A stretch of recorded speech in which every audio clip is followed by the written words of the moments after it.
One of the challenges for community members in China is that they might not be able to see. Okay, hey, could somebody mute? They might not be able to see the wiki. They might not be able to see the G Drive documents or things that are stored in G Drive, and we want to let everybody have access to everything. So I'm going to be working on that over the next week. By next week, we should be completely transitioned over, and then we can have a discussion about how, and I think I'm putting this on the agenda for next week, how do we want to change this call? Is this call working for everybody? Does the format work for everyone? Are there things we'd like to see more of? Are there things we'd like to see less of? So we're going to put that on the agenda for next week. Semantics and Agents Working Group call, I believe, happened this week. On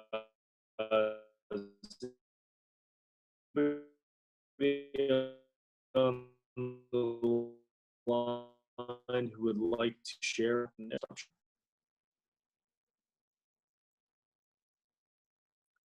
Nathan, no problem. Stay the host in your recording. That's totally cool. The agents call was massive. You guys are teasing me. Would someone like to share what happened on the agents call this week? I can. Can you hear me? Awesome. Thank you, Sam. Okay. So we had a rousing discussion about credentials exchange, reviewed the hype that describes the message families that we're proposing and bantering about as a community, and had lots of good feedback that was organized by Stephen Curran. It was put into a comment on the hype itself, on the hype PR. If you're in that call and if you have not yet reviewed the hype and his comments, please do so, so that we can have some ongoing active conversation about this as we move forward. It was a good round discussion. Cool. Thank you, Sam. Any questions for the agents community call folks who attended? Yeah, I have a question. Go for it. Oh, somebody else can talk, and you go first. I was just going to mention one of the highlights there was the protocol for credentials exchange and negotiation in general. There was a lot of great discussion on the call around how to split apart the object you reply with when you want to proceed versus the object you reply with when you do not want to proceed, and how to separate out the request response from that other type of response. So please read the hype. If you are not involved in that group, there's some good stuff there. Thanks, Nathan. The member of my team at Evernym who is normally on that call was on vacation, but Nikita, who is working on the credential exchange hype, said he appreciated the feedback that was put in the comments. It's really good feedback, so thank you for that. There was one piece of feedback about, I guess there's some concerns around the payment part of credential exchange, because we haven't raised the question of payments in other parts of the community yet. Indy does implement a payments interface in libnolpay. The Evernym team recognizes that is not well defined yet, and so we have asked somebody to start documenting that. So we do expect to have those other hypes available soon, so that so that people understand how the libnolpay payments should work. And at that point, I think the credential exchange hype that includes payment information will make more sense. So I just wanted to share that. And if anybody has feedback on how best we can do that, let me know. One of the ideas that I had on that, not to belabor the point, but that we may want to put the payments into a separate hype that describes that, given that payments will be optional, meaning not every credential exchange will involve payment. We may want to stick that in a hype that describes how payments apply, and that would unconfuse the credentials discussion, but still allow us to document it and run it through the hype process as an idea. That's good advice. Thanks.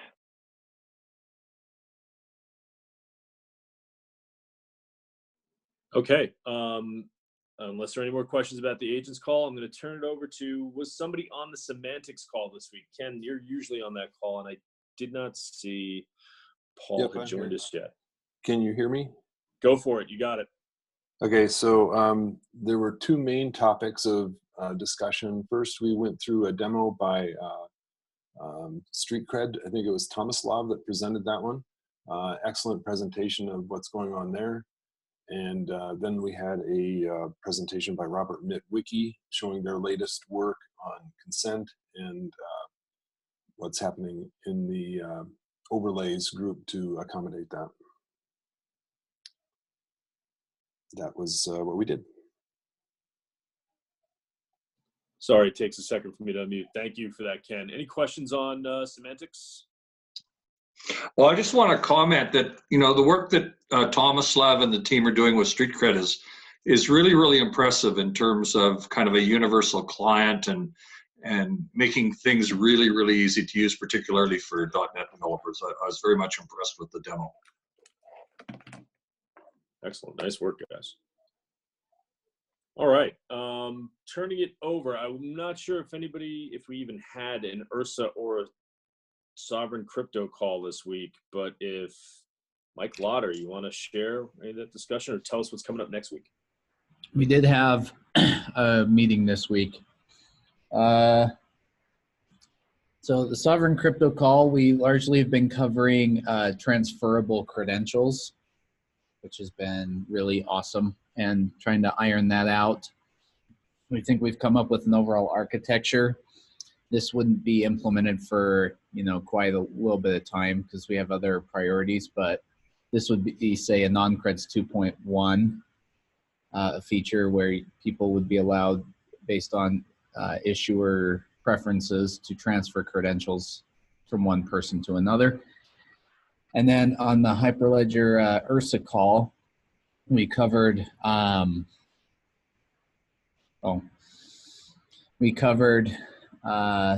basically finalizing some APIs for mass consumption, the version 0.1 release, and some new RFCs for language bindings for that. That was, for the most part, the discussion on URSA.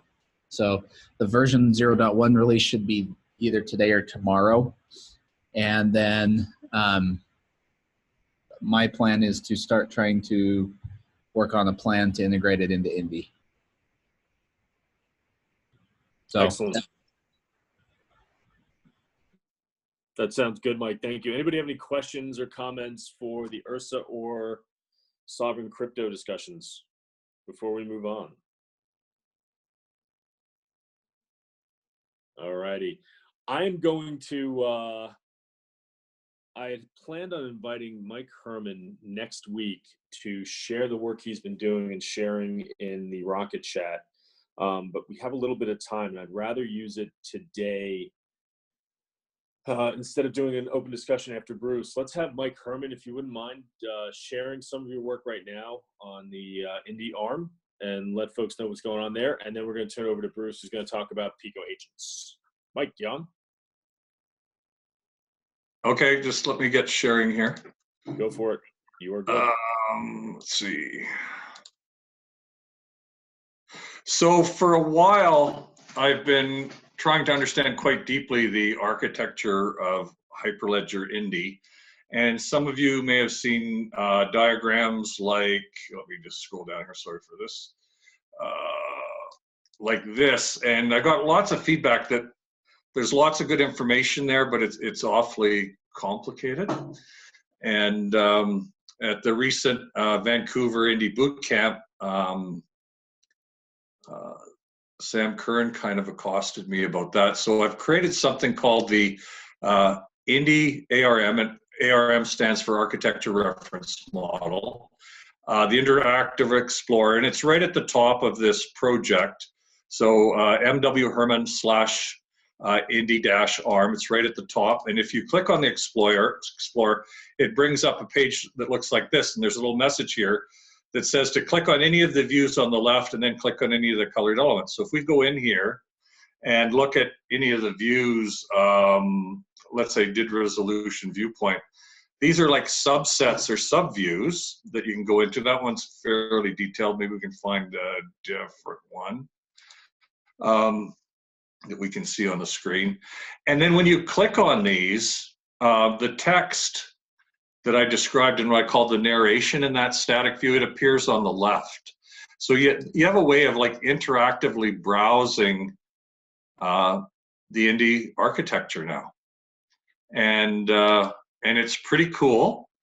I'm not gonna kind of go into a whole bunch of it. This visual notation, this graphical notation is a is an international standard from the open group. It's called Archimate. And I use a tool called Archie to actually design and maintain that. And so here you see part of that model. We were kind of over here on this side looking at these. And so it's a drag and drop, boxes and arrows kind of modeling tool. But the cool part is here you can go File, Report, HTML, and it automatically created that app we just looked at. And you have the ability to attach whatever metadata you want, not just descriptions, but other properties. And so I think it's the beginning of something that's kind of cool. And just to wrap up a little bit, I've done the same thing with a big part of the Sovrin glossary.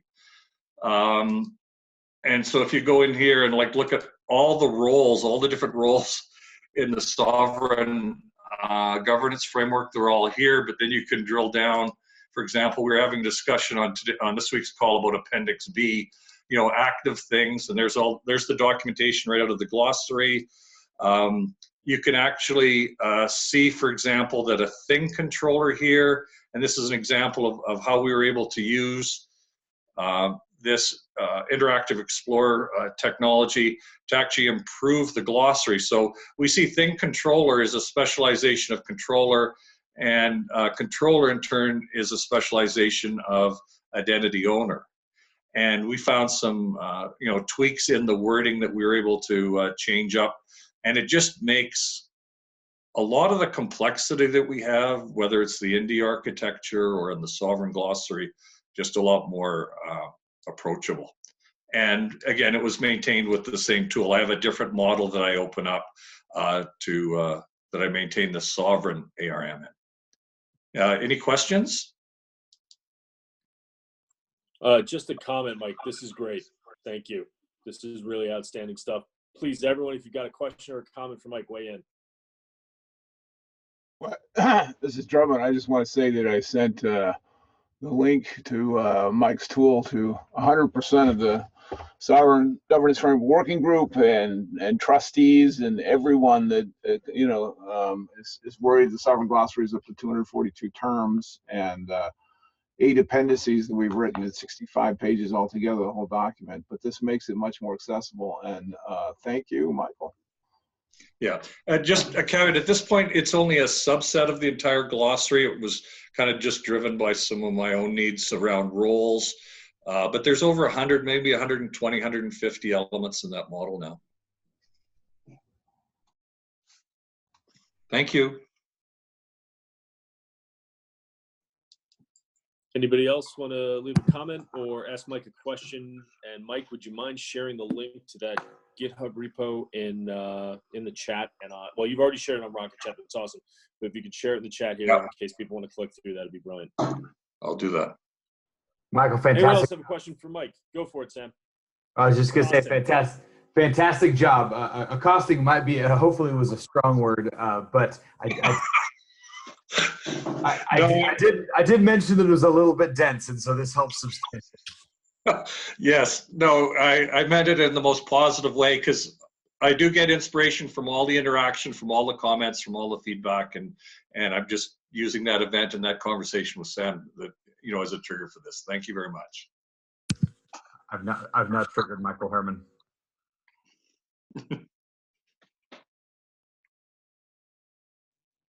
Okay, anybody else want to comment or give Mike a question before we jump over to Bruce to talk about PICO agents? Going once, going twice. This is my segue to say, if you think of a great question or comment for Mike, please, and the call ends, please take it to Rocket Chat and share it with him there so everybody can see it. Mike, great work. Thank you for sharing this. This is super neat. Now we've got cool. We've got about 40 minutes left on the call. Bruce, Bruce had reached out during the week and wanted to share some of the progress the PICO agent community was making. And Bruce, I'd love to turn it over to you. You're up. Thank you, Sean. And Michael, that was great. Hard act to follow. Let's see.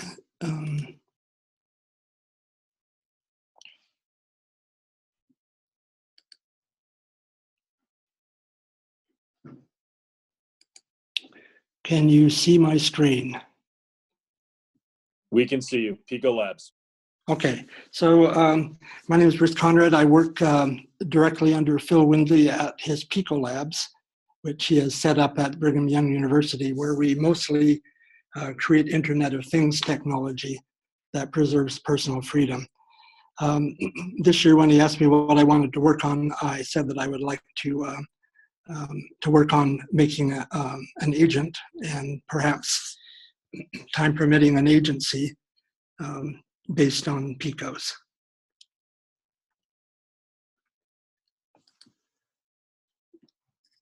So, and this is something that I invite anyone who's interested to take a look at. I'm going to start by going to the repo, which is at PICO Lab without an S, because someone from Japan got the PICO Labs name on GitHub. .github.io/G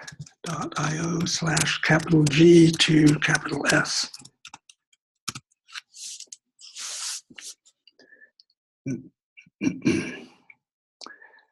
So these 5 steps are required to get a PICO running. And so first of all, clone the PICO engine repo and check out the branch named indy-krl, npm run setup, and then npm start. And that will give you a PICO engine. So I'm going to slip over here to look at a terminal where I'm assuming that to run this, you will have npm and node. These are the versions that I have for npm 3.10.8 and for node 10.6. So I'm not going to run through the installation steps, because while the git clone is fast and the cd to PICO engine is even faster, and checking out the Indy branch is very fast, but the npm run setup takes a couple of minutes. And then we start the PICO engine.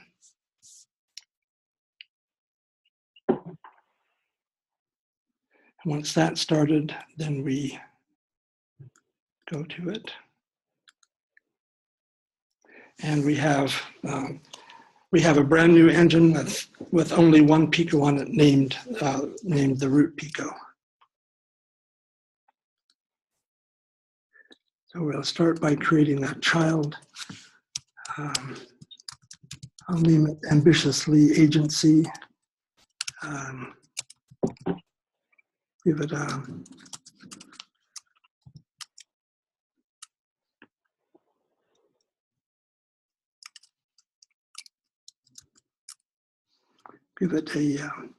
Sovrin-like color.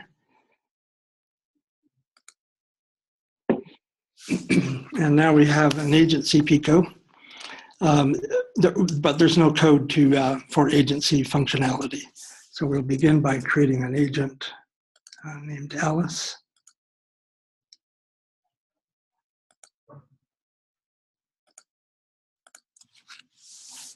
And an agent named Bob.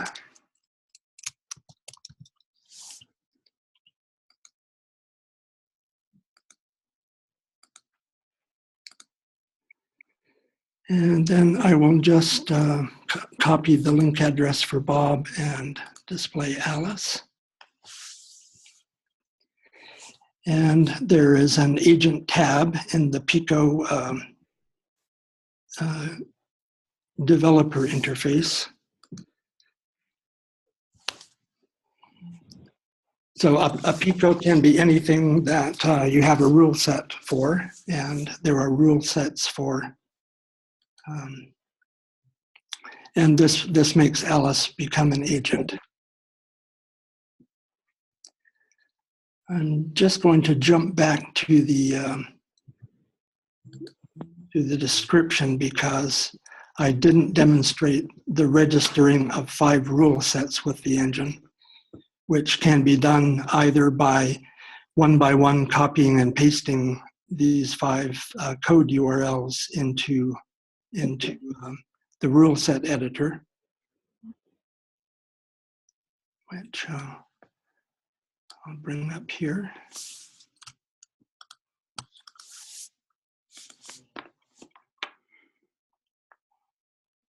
So that's been done, but what you do is you paste the URL of a rule set here and click this button.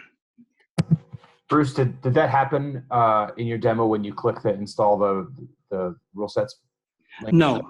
No, that had to happen first. And when I clicked that button, I realized that I hadn't described the registering of the rule sets with the engine.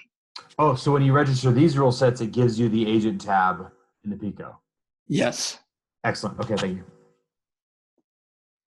And just last night, I put together a page that that has links you can click on to do the registering, and it doesn't hurt to register twice. I'll just show what that looks like.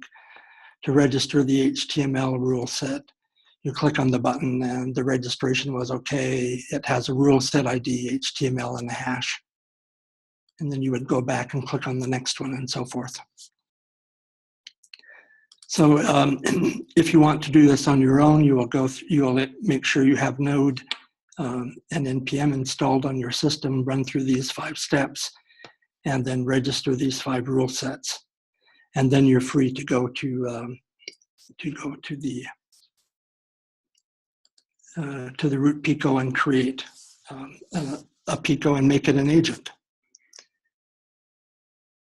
Now I think that I still have a link to Bob in my clipboard. Yes. So we can bring up Bob, and the PICO named Bob was not an agent, but once the necessary rule sets are installed in the PICO, Bob is an agent. And so now we can do the typical things of copying an invitation into the clipboard and having Alice accept that invitation. And Alice now has a connection to Bob, and Bob now has a connection to Alice. Just a word on this interface. In our lab, we also have students working on a PICO Labs offering named Manifold, which is intended to be for the general public to use to manage their a person can manage his or her things, anything that they own. And so I personally am, and I'm trying to convince my team, have gone away from the U word, talking about those people who employ our interfaces, and instead in Manifold we call them owners. And so Manifold is an owner interface. And this that we're looking at now, I call a developer interface. So this is a developer interface to an agent. So Bruce, this is Sean, would Manifold be considered a wallet? Manifold is considerably more ambitious than a wallet. It is intended to allow owners to manage their smart light bulbs, their smart thermostats, their smart homes, and everything that is therein. And so I asked one of the students to look into having an agent be one of the things that an owner owns. And so there will soon be a Manifold agent that will, and Manifold is based on PICOs under the cover. And so there will soon be a Manifold agent which will have all of the functionality that the PICO agent has, but with a more approachable interface. Could you explain a little bit what the PICO engine is, just kind of some first principles stuff? Okay. The PICO engine provides runtime support for PICOs. And a PICO is a persistent compute object. So the term PICO is not an acronym. It's a neologism based on persistent compute object. And a PICO, when it comes into being, it immediately is a first-class internet citizen with an API to it. It can accept events and queries coming in and produce reactions and responses. And so the PICO begins as a container, which is basically a boundary between things about itself and the outside world. And its behavior is arises through rule sets. A rule set is the compilation unit for the KRL language code. And each rule set, once it's installed in a PICO, gives that PICO behavior and state. And the PICO then, through the use of the rule set, manages that behavior and state. The PICO engine then just is the runtime support for the PICO. PICOs will soon, we haven't actually implemented this yet, but conceptually a PICO is not tied in any way to a particular PICO engine. And Phil envisions a mesh of PICO engines, and PICOs can move from engine to engine, perhaps to reduce latency or for other reasons. Perhaps you find a PICO engine that charges less once we have a charging mechanism, which we don't yet. And so you might migrate your PICOs to another engine.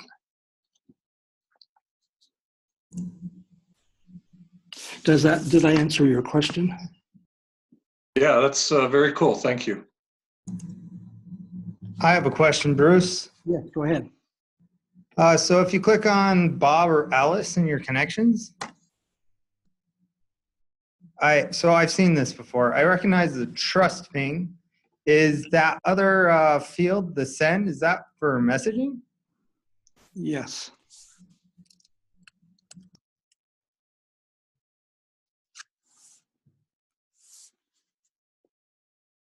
Whoops. Random word generator? No, I moved to a prompt and having typed the first 4 letters and didn't get the entire message. So I actually followed along and I have an agent up with ngrok. Do you have an agent up I could connect to? Unfortunately, I don't for this demo. Next time.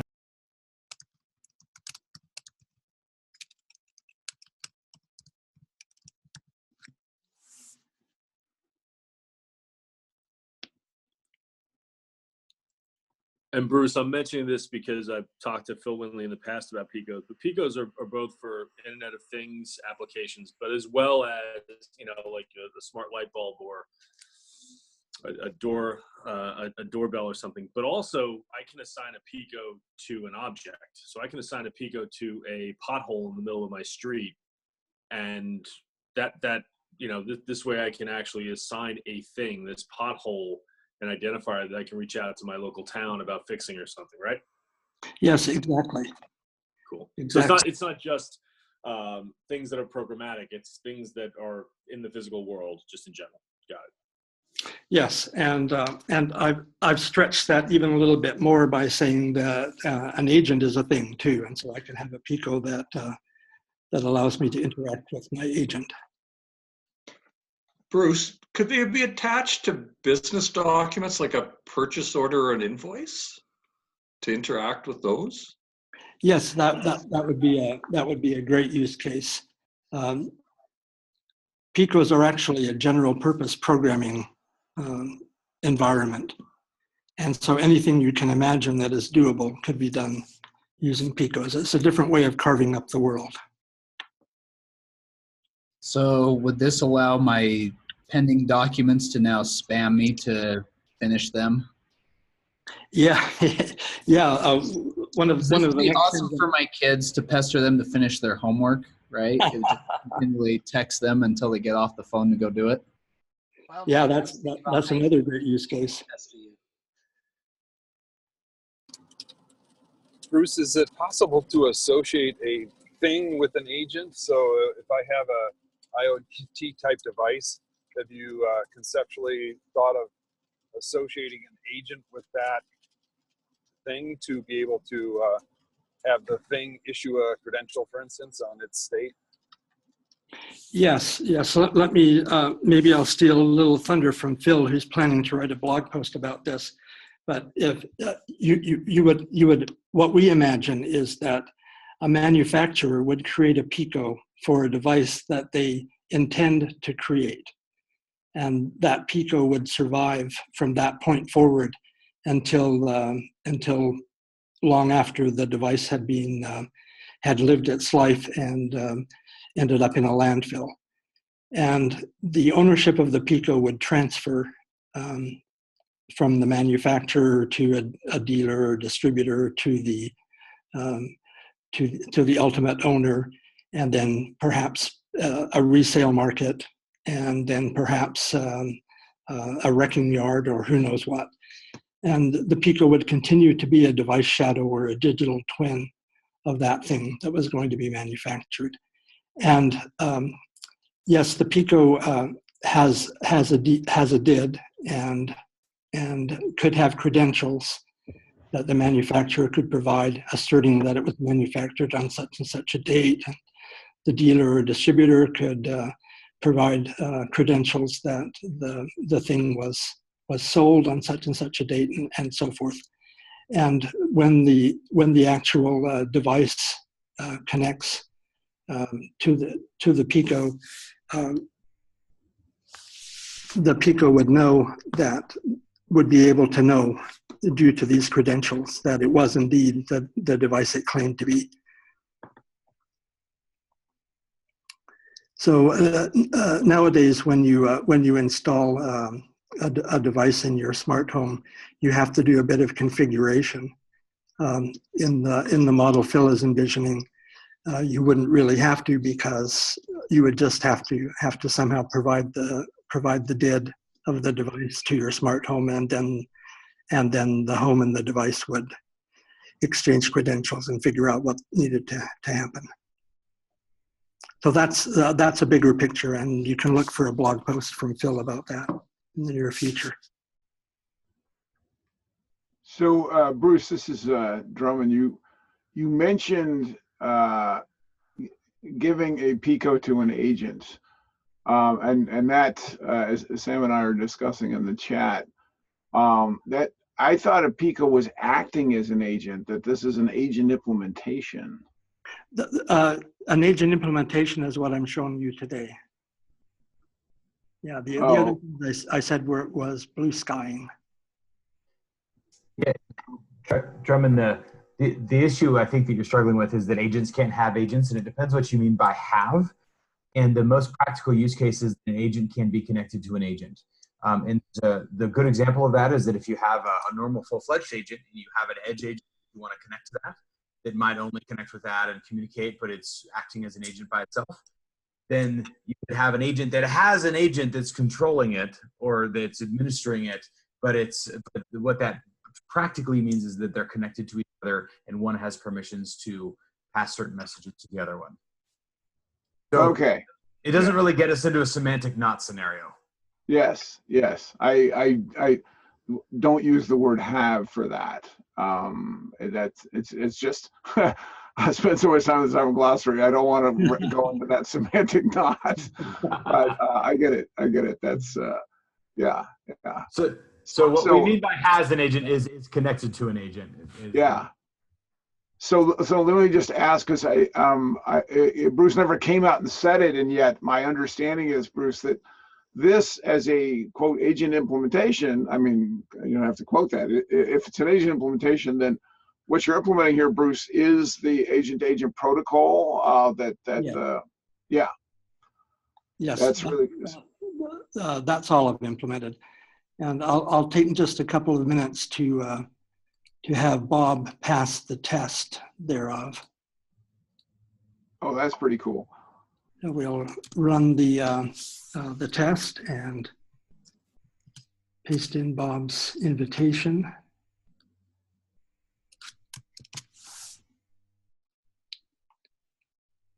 And notice that we have that connection. I'll have Bob accept the test suite's first invitation and then go on to the second.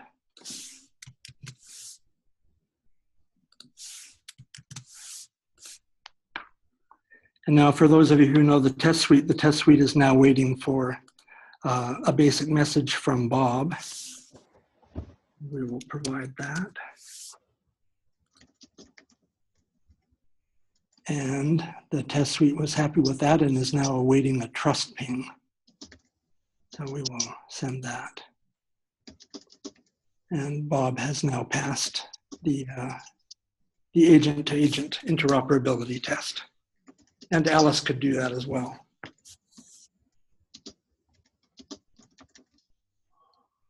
Hey, Bruce, at the Connectathon you mentioned, sorry, Mike, at the Connectathon you mentioned that you were not using libindy to do this. I'd be interested to know why you chose not to do that and how you ended up interacting directly with Node and how you found the documentation and that whole process of doing it without libindy. Okay, I had a great deal of help. Daniel Bloom provided a JavaScript implementation of the message pack and unpack and the signed field signing and verification. And so we put that as a library into the PICO engine. And that's what the Indy-KRL branch of our repo is all about. So that's about 300 lines of JavaScript code. And then the agent-to-agent behavior that you're looking at is about 600 to 700 lines of KRL. So Bruce, what I'm understanding, and this is what I always thought was going on, but it's really cool to see it's all happened, is the whole KRL engine and underlying infrastructure that was originally at Kinetics. You're using that engine and basically bolting on or adding the support for the agent-to-agent protocol. For the DIDs here, I'm not seeing a Sovrin prefix. Are these Sovrin DIDs or what are the DIDs? What DID method using? Yes. Every PICO has as many channels as it needs. Each channel is identified by a DID. And underlying that is a set of public and private keys, which are compatible with Indy. Right. So are these DIDs Sovrin DIDs or what DID method are you using? Well, we're using Matthew Wright wrote a package. I can't remember what it's called, and that's what we're using. But it does. The whole point of a self-sovereign identifier, right, is that anyone can create it. And so we use Matthew's code to create these. So Drummond, they are peer Indy DIDs. I realize that those don't quite exist yet because we haven't finalized it, but they're Indy DIDs that have not been ledger recorded. Yeah, exactly. So they're peer DIDs then. Okay, I was just wondering, are they peer DIDs or sovereign DIDs or which? Okay, that's really cool.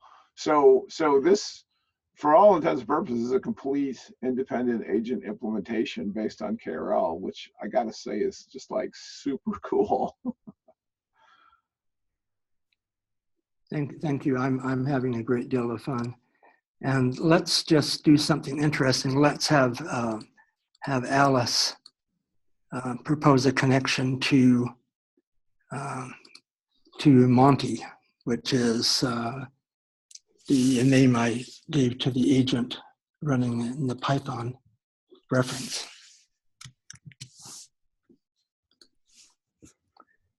And so Monty has received the invitation from Alice. We'll send the request. And the agent, as I've implemented it, doesn't give the owner an opportunity to decide whether or not to accept a connection request, given on the grounds that that owner gave the invitation out in the first place. And so Monty now has a connection to Alice and can say, and this time I won't stop typing early. And meanwhile, back in Alice's view, there's now a connection to Monty and the message.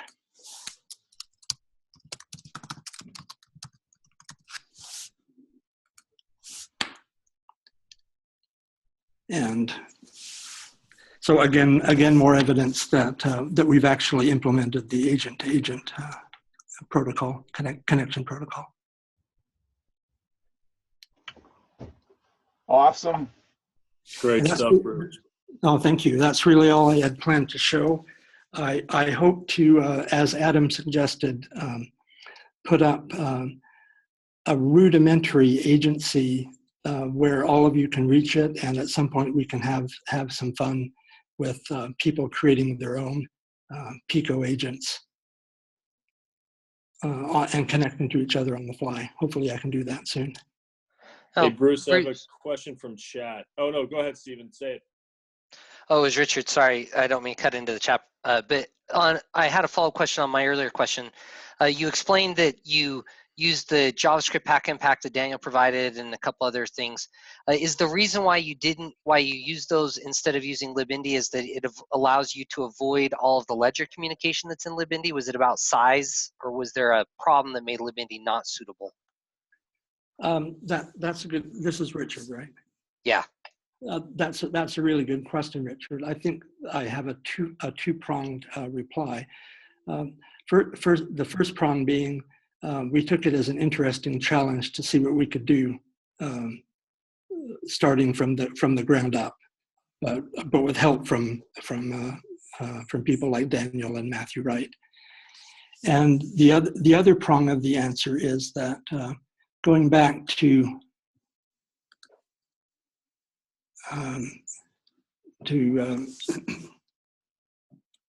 PICO Labs. Yes, this is what I'm looking for. A PICO can come up and running, can come up and be running with just one command. Oh, that's where I was headed. Hang on, sorry. Going back to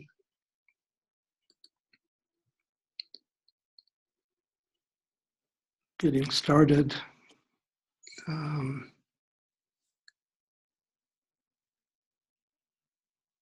Yes, this is so basically once you have Node running on your machine, this is all you need to do to have a PICO engine running, and from there you can quickly have a PICO agent running. And so we have an objective in PICO Labs to make installing these things be as simple and as easy as possible. And so that's the other prong of the response. Thanks, that's really useful to understand it, especially to see how it would complicate your installation dependencies. So that's good to know. Thanks. Yeah, thanks. Hey, Bruce, I got a question in the chat from Stephen Curran. Any chance to see the owner interface? He can't ask, he's evidently busy, but he's wondering, can you show off the owner interface on this demo? Help me understand what that is.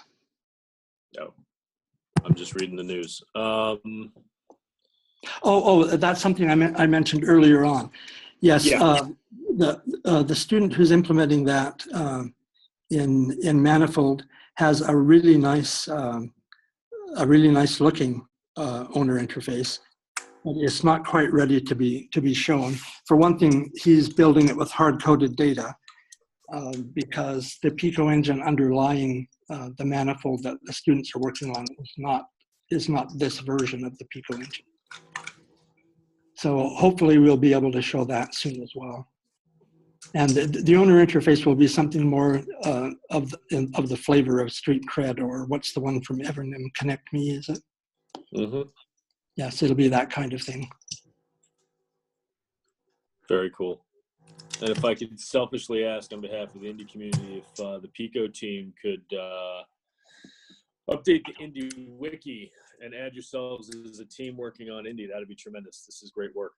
Okay, great. If someone will send me a link to that wiki, I will take care of that. I'll find it and send it your way. I want to turn the call over to everyone. Bruce, this is great. We've been asking questions, but by all means, folks, if you've got a question for Bruce or an observation, or want to talk about PICOs, or you know how awesome this demo was, that's my editorial comment. By all means, weigh in.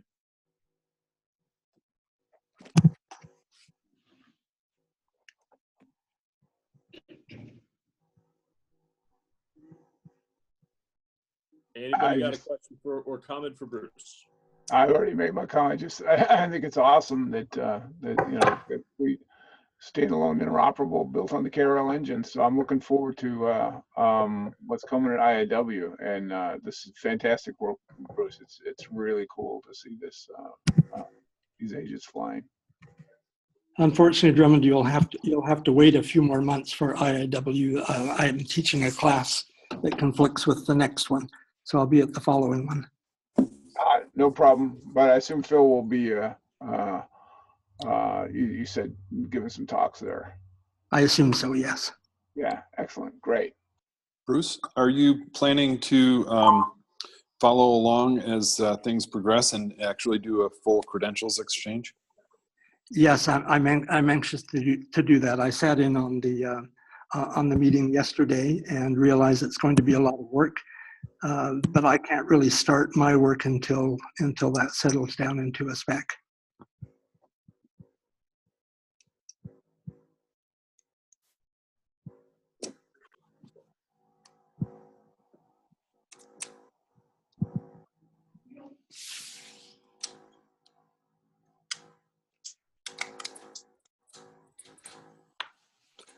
Okay, I guess for the remainder of the call, we've got about 8 minutes left before everyone usually splits for the top of the hour. Open discussion. By all means, if you have more comments or questions for Mike or for Bruce, feel free to ask. We've got time right now. Or if you want to share something else you're working on, or ask a question to the Indy community, by all means. And no, I'm not going to threaten to call on anybody this time. This is a great call.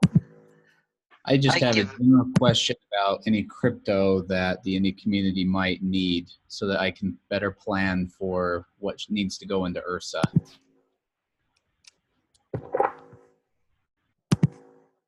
If it's not already there. So that is an open call from Mike Lotter. If you have needs from URSA, this is your chance to get the ask in and talk to Mike about it. And as usual, if the call ends and something pops in your mind, by all means, bring it to Rocket Chat. You can reach out to Mike there on Hyperledger's Rocket Chat or on Sovrin. I can give a quick update on the next release of Indy Node. Do it. We have the audit ledger implemented, and it does resolve problems that we had with the configuration ledger. We also have started moving permissions to the config ledger, which is great because it adds a lot of flexibility for how the Sovrin network and other Indy networks would choose to deploy things. We don't have to push all that into the upstream. Unfortunately, during load testing, we found some weirdness. So there's a chance that slips from the last week of March to the first week of April while we identify and fix whatever the weirdness is. Things happened when we did 50 view changes. Had problems anyway, so we're working on that. So that's the update on the time frame for that. On the SDK, we do still expect to have a bug fix release out by the end of March. We're having some CI/CD problems, but we think we've got those resolved, so that's on track. But there's a small chance that it slips into the first week of April as well. Cool. Thank you for that update, Richard. Open call, guys. Anybody else has a comment or a question or a request? You can do it now, or you can always take it to Rocket Chat. And if anyone has any ideas for next week's call, something they want to share, by all means, reach out to me on Rocket Chat, or you can mention it here.